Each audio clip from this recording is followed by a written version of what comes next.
Cara yang paling mudah untuk melukiskan tentang diri Soekarno ialah dengan menamakannya seorang yang maha pencinta. Ia mencintai Negerinja, ia mencintai rakyatnya, ia mencintai wanita, ia mencintai seni dan melebihi daripada segala-galanya ia cinta kepada dirinya sendiri. Soekarno adalah seorang manusia perasaan. Seorang pengagum. Ia menarik napas panjang apabila menyaksikan pemandangan yang indah. Jiwanya bergetar memandangi matahari terbenam di Indonesia. Ia menangis dikala menjanjikan lagu spiritual orang Negro. Orang mengatakan bahwa Presiden Republik Indonesia terlalu banyak memiliki darah seorang seniman, akan tetapi aku bersyukur kepada Yang Maha Pencipta, karena aku dilahirkan dengan perasaan halus dan darah seni. Kalau tidak demikian, bagaimana aku bisa menjadi pemimpin besar revolusi, sebagaimana 105 juta rakyat menyebutku. Kalau tidak demikian, bagaimana aku bisa memimpin bangsaku untuk merebut kembali kemerdekaan dan hak asasinya, setelah 3,5 abad di bawah penjajahan Belanda? Kalau tidak demikian bagaimana aku bisa mengobarkan suatu revolusi di tahun 1945 dan menciptakan suatu negara Indonesia yang bersatu, yang terdiri dari Pulau Jawa, Bali, Sumatera, Kalimantan, Sulawesi, Kepulauan Maluku dan bagian lain dari Hindia Belanda? Irama suatu revolusi adalah menjebol dan membangun. Pembangunan menghendaki jiwa seorang arsitek. Dan di dalam jiwa arsitek terdapatlah unsur-unsur perasaan dan jiwa seni. Kepandaian memimpin suatu revolusi hanya dapat dicapai dengan mencari ilham dalam segala sesuatu yang dilihat. Dapatkah orang memperoleh ilham dalam sesuatu, bila mana ia bukan seorang manusia perasaan dan bukan manusia seni barang sedikit? Namun tidak setiap orang setuju dengan gambaran Soekarno tentang diri Soekarno. Tidak semua orang menyadari bahwa jalan untuk mendekatiku adalah semata-mata melalui hati yang ikhlas. Tidak semua orang menyadari bahwa aku ini tak ubahnya seperti anak kecil. Berilah aku sebuah pisang dengan sedikit simpati yang keluar dari lubuk hatimu, tentu aku akan mencintaimu untuk selama-lamanya. Akan tetapi berilah aku 1.000 juta dolar dan di saat itu pula engkau tampar mukaku di hadapan umum, maka sekalipun ini jawab tantangannya aku akan berkata kepadamu, persetan. Manusia Indonesia hidup dengan getaran perasaan. Kamilah satu-satunya bangsa di dunia yang mempunyai sejenis bantal yang dipergunakan sekedar untuk dirangkul. Di setiap tempat tidur orang Indonesia terdapat sebuah bantal sebagai kalang hulu dan sebuah lagi bantal kecil berbentuk bulat panjang yang dinamai guling. Guling ini bagi kami gunanya hanya untuk dirangkul sepanjang malam. Aku menjadi orang yang paling menyenangkan di dunia ini, apabila aku merasakan arus persahabatan, simpati terhadap persoalan-persoalanku, pengertian dan penghargaan datang menjemputku. Sekalipun ia tak diucapkan, ia dapat kurasakan. Dan sekalipun rasa tidak senang itu tidak diucapkan, aku juga dapat merasakannya. Dalam kedua hal itu aku bereaksi menurut insting.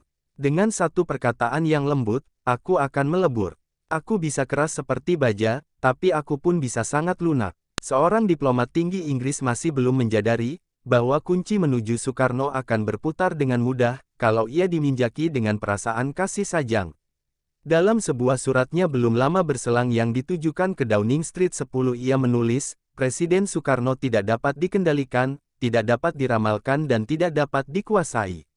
Dia seperti tikus yang terdesak. Suatu ucapan yang sangat bagus bagi seseorang yang telah mempersembahkan seluruh hidupnya ke pangkuan tanah airnya, orang yang 13 tahun lamanya meringkuk dalam penjara dan pembuangan, karena ia mengabdi kepada suatu cita-cita. Mungkin aku tidak sependapat dan sependirian dengan dia tetapi seperti seekor tikus. Jantungku berhenti mendenjut ketika surat itu sampai di tanganku.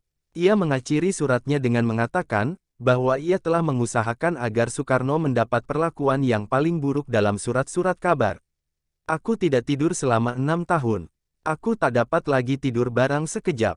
Kadang-kadang, di larut tengah malam, aku menelpon seseorang yang dekat denganku seperti misalnya Subandrio, Wakil Perdana Menteri I dan kataku, Bandrio, datanglah ke tempat saja, temani saja, ceritakan padaku sesuatu yang ganjil, ceritakanlah suatu lelucon, berceritalah tentang apa saja asal jangan mengenai politik. Dan kalau saja tertidur, maafkanlah. Aku membaca setiap malam, berpikir setiap malam dan aku sudah bangun lagi jam 5 pagi. Untuk pertama kali dalam hidupku aku mulai makan obat tidur. Aku lelah. Terlalu lelah. Aku bukan manusia yang tidak mempunyai kesalahan. Setiap makhluk membuat kesalahan. Di hari-hari keramat aku minta maaf kepada rakyatku di muka umum atas kesalahan yang ku tahu telah kuperbuat, dan atas kekeliruan-kekeliruan yang tidak kusadari. Barangkali suatu kesalahanku ialah, bahwa aku selalu mengejar suatu cita-cita dan bukan persoalan-persoalan yang dingin.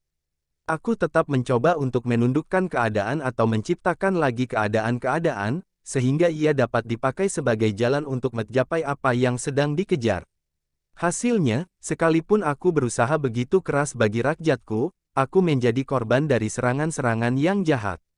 Orang bertanya, Soekarno, apakah engkau tidak merasa tersinggung bila orang mengeritikmu? Sudah tentu aku merasa tersinggung.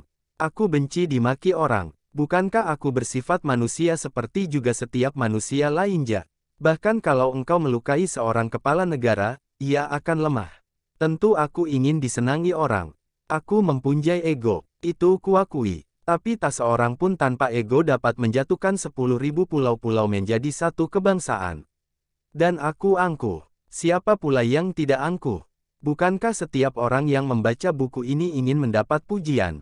Aku teringat akan suatu hari, ketika aku menghadapi 2 buah laporan yang bertentangan tentang diriku. Kadang-kadang seorang kepala pemerintahan tidak tahu, mana yang harus diperjajainya. Yang pertama berasal dari majalah, Look.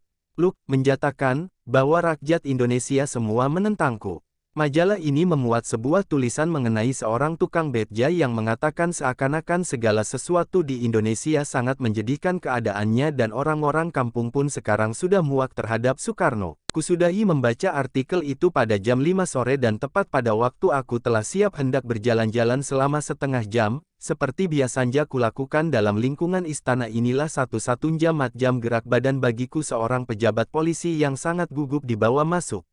Sambil berjalan kutanyakan kepadanya, apa yang sedang dipikirkannya, Ja, Pak, ia memulai, sebenarnya kabar baik. Apa maksudmu dengan sebenarnya kabar baik, tanjaku? Ja, katanya, rakyat sangat menghargai Bapak. Mereka mencintai Bapak, dan terutama rakyat jelata. Saja mengetahui, karena saja baru menyaksikan sendiri suatu keadaan yang menunjukkan penghargaan terhadap Bapak. Kemudian ia berhenti. Teruslah, desakku, katakan padaku. Dari mana engkau dan siapa yang kau temui dan apa yang mereka lakukan? Begini, Pak, ia mulai lagi. Kita mempunyai suatu daerah, di mana perempuan-perempuan lajur semua ditempatkan secara berurutan. Kami memeriksa daerah itu dalam waktu-waktu tertentu, karena sudah menjadi tugas kami untuk mengadakan pengawasan tetap. Kemarin suatu kelompok memeriksa keadaan mereka dan Bapak tahu apa yang mereka temui, mereka menyaksikan potret Bapak, Pak. Digantungkan di dinding. Di mana aku digantungkan, tanjaku kepadanya. Di tiap kamar, Pak. Di tiap kamar terdapat, sudah barang tentu, sebuah tempat tidur. Dekat tiap ranjang ada meja dan tepat di atas meja itu disitulah gambar Bapak digantungkan. Dengan gugup ia mengintai kepadaku sambil menunggu perintah. Pak, kami merasa bahagia karena rakyat kita memuliakan Bapak, tapi dalam hal ini kami masih ragu apakah wajar kalau gambar presiden kita digantungkan di dinding rumah pelajuran. Apa yang harus kami kerjakan? Apakah akan kami pindahkan gambar Bapak dari dinding-dinding itu? Tidak, jawabku. Biarkanlah aku di sana. Biarkan mataku yang tua dan letih itu memandangnya. Tidak seorang pun dalam peradaban modern ini yang menimbulkan demikian banyak prasas pro dan kontra seperti Soekarno. Aku dikutuk seperti bandit dan dipuja bagai dewa, tidak jarang kakek-kakek datang berkunjung kepadaku sebelum mereka mengakhiri hajatnya. Seorang nelayan yang sudah tua, yang tidak mengharapkan pujian atau keuntungan, berjalan kaki 23 hari lamanya sekedar hanya untuk sujud di hadapanku dan mencium kakiku.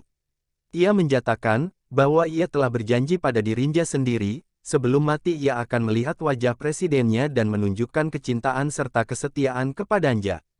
Banyak yang percaya bahwa aku seorang dewa, mempunyai kekuatan-kekuatan sakti yang menjembuhkan.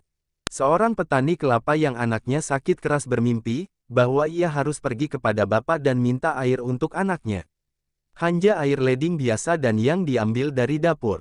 Ia yakin, bahwa air ini, yang kuambil sendiri, tentu mengandung zat-zat yang menjembuhkan. Aku tidak bisa bersoal jawab dengan dia. Karena orang Jawa adalah orang yang percaya kepada ilmu kebatinan, dan ia yakin bahwa ia akan kehilangan anaknya kalau tidak membawa obat ini dariku. Kuberikan air itu kepadanya, dan seminggu kemudian anak itu sembuh kembali. Aku senantiasa mengadakan perjalanan ke pelbagai pelosok tanah air dari Sabang, negeri yang paling utara dari Pulau Sumatera, sampai ke Merauke di Irian Barat dan yang paling timur. Beberapa tahun yang lalu aku mengunjungi sebuah desa kecil di Jawa Tengah. Seorang perempuan dari desa itu mendatangi pelayanku dan membisikkan, "Jangan biarkan orang mengambil piring presiden. Berikanlah kepada saja si Sanja. Saja sedang mengandung dan saja ingin anak laki-laki. Saja mengidamkan seorang anak seperti bapak. Jadi tolonglah, biarlah saja memakan apa-apa yang telah dijamah sendiri oleh presidenku."